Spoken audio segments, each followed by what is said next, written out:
Pernah udah ngerasa belajar seharian, tapi besoknya kayak nggak ada yang nyangkut. Kita hidup di zaman digital, akses belajar gampang banget, tapi kok tetap nggak efektif ya?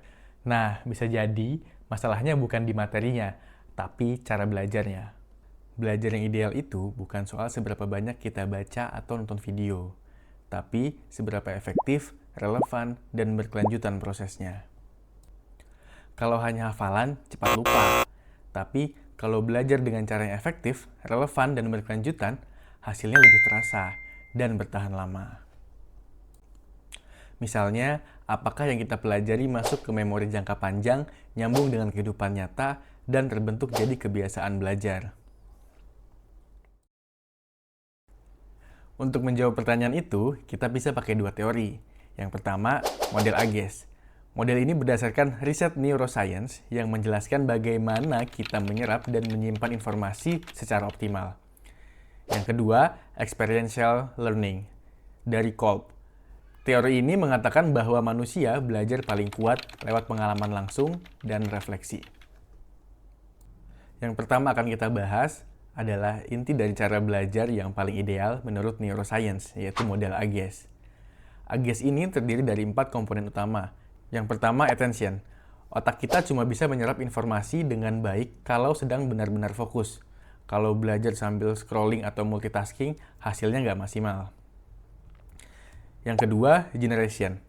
Kita bakal lebih paham kalau mengolah informasi sendiri, misalnya dengan menjelaskan ulang pakai kata-kata sendiri atau membuat contoh sendiri.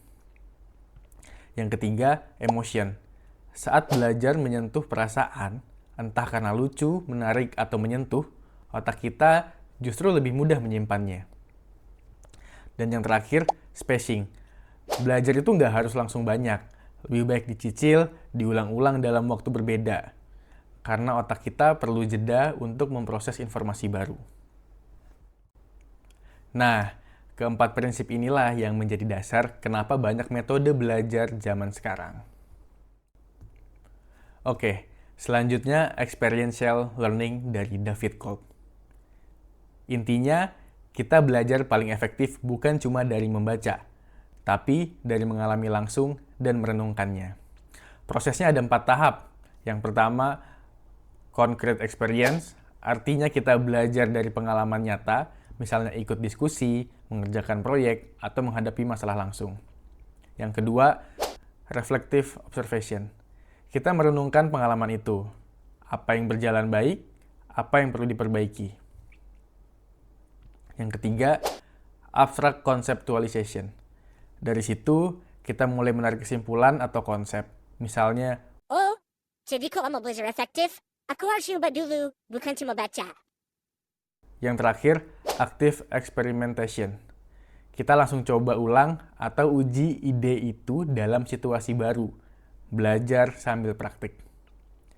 Ini bukan sekedar teori, ini adalah siklus belajar yang hidup dan bisa kita terapkan dalam keseharian. Nah, yang menarik, prinsip AGES ini ternyata bisa selaras banget dengan kerangka experiential learning. Kita bisa lihat bahwa attention cocok saat kita menghadapi concrete experience. Misalnya, saat kita benar-benar terlibat dalam sebuah aktivitas, kita butuh fokus penuh. Lalu, generation terjadi saat kita merenungkan dan mengolah pengalaman, atau istilahnya reflective observation. Yang selanjutnya, emotion muncul kuat saat kita aktif mencoba ulang, atau yang disebut active experimentation. Saat kita terlibat secara emosional, hasil belajarnya lebih kuat. Dan yang terakhir, spacing bisa kita anggap sebagai proses pengulangan pengalaman atau repetition cycle, supaya pelajaran yang kita dapat jadi lebih lengket di ingatan kita. Jadi bukan cuma dua teori yang berdiri sendiri, tapi bisa saling melengkapi untuk menciptakan proses belajar yang lebih kuat dan berkesan. Teknologi terus berkembang, dan kini kita masuk di era AI. Dan sekarang, AI bukan cuma untuk pekerjaan teknis, tapi juga bisa bantu kita belajar. Tapi bukan sembarangan belajar. AI bisa diarahkan untuk mendukung proses belajar yang bermakna dan tahan lama. AI itu bisa bantu belajar dalam banyak cara, bukan cuma bantu ngerjain tugas. Diskusi. Kamu bisa ngobrol sama AI buat tanya konsep yang bikin bingung. Latihan soal. AI bisa bantu buatkan soal dan bahkan koreksi jawaban kita. Penjelasan ulang. Kamu bisa minta dijelaskan dengan gaya yang lebih santai, bahkan pakai analogi atau cerita. Rangkuman. Artikel panjang bisa dipadatkan jadi poin-poin utama dalam hitungan detik. Dan yang paling menarik, AI bisa bantu simulasi belajar interaktif. Seolah-olah kamu lagi role play atau diskusi kasus. Jadi, AI bukan gantiin proses belajar kita, tapi justru memperkuat dan mempermudahnya. Nah, sekarang kita lihat gimana AI bisa bantu kamu menerapkan tiap elemen AGES secara nyata. Kita mulai dari yang pertama, attention. Di era digital, mempertahankan fokus itu nggak gampang. Tapi AI bisa bantu banget untuk menjaga perhatian tetap di jalurnya. Misalnya, Socratic. Cocok banget buat kamu yang suka terdistraksi waktu ngerjain soal. Aplikasi ini bantu kamu fokus menyelesaikan soal satu persatu, tanpa pindah-pindah tab nyari jawaban.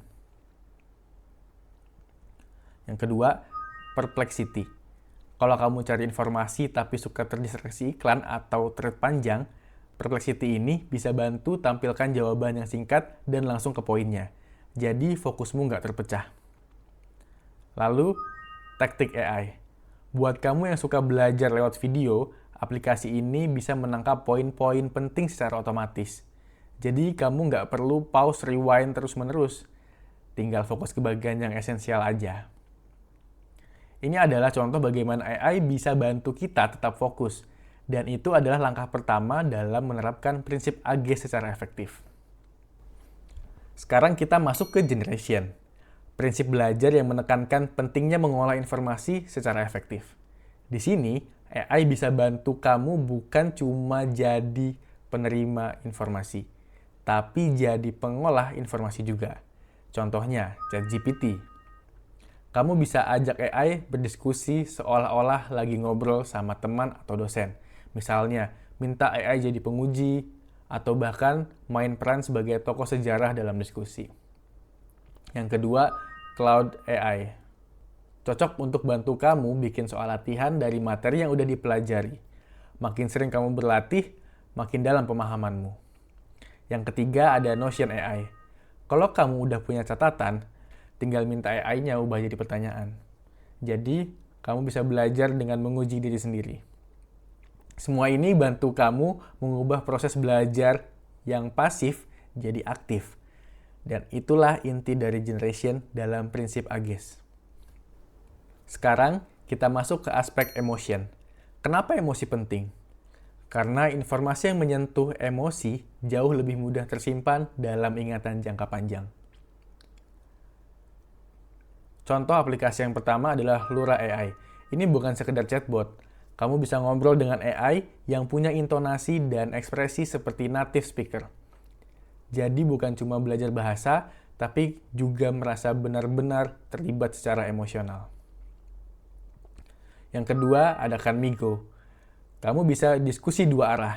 Dan AI ini bisa kasih semangat, motivasi, bahkan penjelasan dengan gaya yang lebih personal dan menyenangkan. Dengan melibatkan emosi saat belajar, otak kita lebih siap menyimpan dan menghubungkan informasi dengan makna pribadi. Dan AI bisa bantu kita mencapai itu. Yang terakhir, spacing. Prinsip bahwa belajar itu jauh lebih efektif kalau dilakukan bertahap dan berulang, bukan sekaligus dalam satu sesi panjang.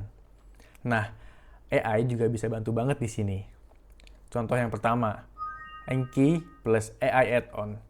Kamu tinggal masukkan materi, dan AI bantu bikin flashcard otomatis yang siap di-review berkala. Yang kedua ada Remnote. Bantu kamu menjadwalkan ulang materi secara sistematis. Jadi kamu nggak perlu bingung kapan harus mengulang pelajaran.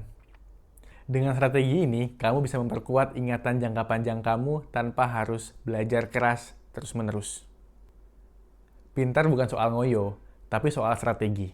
Dan AI bisa jadi partner belajarmu yang cerdas. Dari tadi, kita sudah ngobrol banyak. Kita tahu bahwa belajar itu makin menantang di era yang penuh distraksi. Tapi kita juga belajar bahwa AI bukan cuma alat canggih, tapi juga bisa jadi partner kita untuk menerapkan strategi belajar yang efektif, seperti AGES. Bahkan, kita bisa mengintegrasikan AGES ke experiential learning biar belajar makin dalam dan bermakna. Dan kita juga lihat contoh-contoh AI tools yang nyata, bukan teori doang, dan langsung bisa kamu coba untuk bantu belajar. Jadi kesimpulannya, AI itu bukan pengganti kita buat belajar. Tapi AI bisa bantu kita bekerja lebih cerdas, bukan lebih berat. Jadi mulai sekarang, yuk ubah cara belajar kamu. Terapkan AGES, gunakan teknologi secara strategis, dan jangan lupa, belajar itu bukan cuma soal hasil, tapi juga perjalanan yang menyenangkan dan bermakna. Selamat belajar dengan cara baru. Kamu nggak sendiri. Ada AI yang siap bantu dan kamu punya strategi. Jadi ayo, kita belajar dengan cerdas.